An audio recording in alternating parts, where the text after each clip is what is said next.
राखेकोमा मेरो तर्फबाट अनि मेरो संयोजकको तर्फबाट तपाईहरुलाई धेरै धेरै धन्यवाद। अब म के भन्न चाहन्छु भने हाम्रो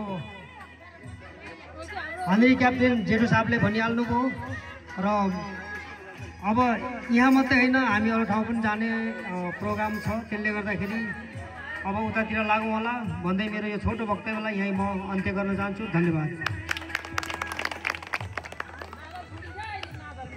उहाँलाई धेरै धेरै धन्यवाद। शुभरात्रि।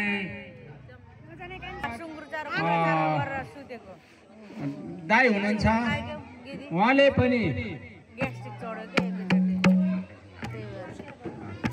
अङ्कल आन्टीको तर्फबाट एक शब्द